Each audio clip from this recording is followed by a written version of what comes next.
Hey, let me show you how you can make your Samsung A27 and A27 5G much faster. As you can see, for me, I've got some lag problems, even when I'm doing some base operations like just opening background apps or, for example, swiping down with the quick settings. So the first thing that I can highly recommend you is just to simply go for settings. Right now, you will have to scroll down and navigate into the device care settings. Now go for memory and now free up memory by stopping all of those background applications. Next, go to the RAM Plus and increase from 4 to the 6 gigs of RAM and restart your phone to apply a new amount of virtual memory. Now we have to go back from this one, and right now we have to navigate for a storage, still stay in the device care. Over here, just remember to remove all duplicated files, because when your storage is almost full, it will significantly slow down your phone. Also remember to remove all large files that you are not really using. And take a look into the recycle bin, because often you can find here a lot of things like some, photos, videos and other stuff. So make sure that you are gonna remove everything that you don't really need right now. Now, as you can see, smartphone starts working a little bit faster, but that's not everything. We are gonna go forward. Then go to the battery settings and just make sure that you are not using the power saving mode, because if the power saving mode is enabled, it is actually slow down your phone, and I'm just going to show you why. When you take a look here, you can find out that it's actually limit CPU speed to 70%. So it means that your smartphone will run slower. So turn that off. Now go back to the device care settings and go for auto optimization. Scroll down and enable auto restart. So what can I recommend you? Restart when needed, so smartphone will automatically optimize its storage. Okay, and the last thing that we have to try, the last thing in the device care, just simply check for a software update, because often when there's some kind of the problems with phone, Samsung can actually bring us a new update and give solution just by simply applying a new update. As you can see, for me, it is available. There's short description of what it does, and we have to click update and wait for the installation process. Right now, go for applications, and as I told you previously, you have to remove all of those apps that you are not really using. So we can do this here by selecting each application and clicking uninstall, but also you are able to do this faster.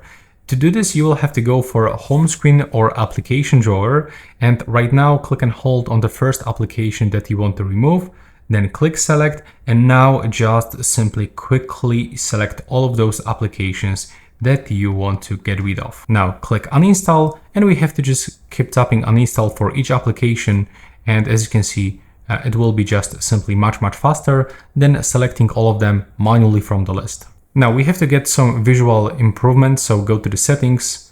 Now we have to just go back from the main settings and we have to navigate for display settings. We'll have to navigate for the motion smoothness and make sure that you are gonna switch from 60 Hz to the 120. Now everything will look much smoother, but also it's time to go for the hidden settings that we can find by going to the about phone. Yeah, just over here, we have to go for the software information, and we have to keep tapping multiple times to the build number, then enable the screen lock to get access for the developer options. Now go to the developer options, and right now take a look.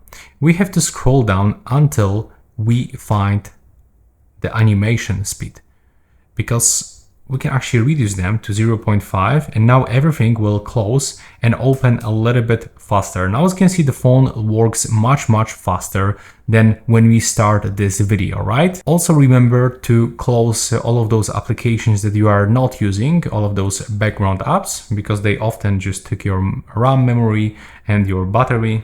If you receive some annoying notifications from some specific applications, it's also highly recommended to turn them off, because everything is just slowed down your phone.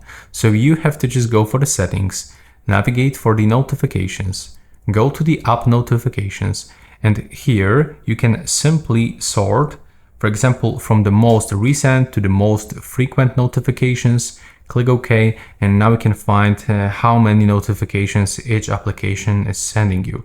So you can just turn them off completely if you are, of course, not using those applications, and you will see improvement.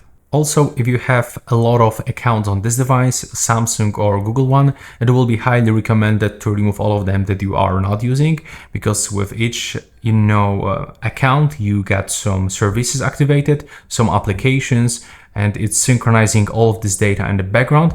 Even you can find it here, auto synchronize personal date. So keep in mind to remove everything. I mean, all of those accounts that you are not really using. And also it will be really good if you go for connection settings and remove all of those, things that you are not using, but it drains your battery. So for example, things like the nearby device scanning, or for example, the default print service, because everything that is actually enabled, like it's a little bit taking from your memory, from your CPU, and just slowing down your phone. So the same thing with location, for example, if you are not using navigation right now, just turn it off. The same with the Bluetooth, if you are not connected with some device, just simply turn it off. But the except is the NFC, you can actually stay with this enabled. And this is all for this video. I hope you find that useful.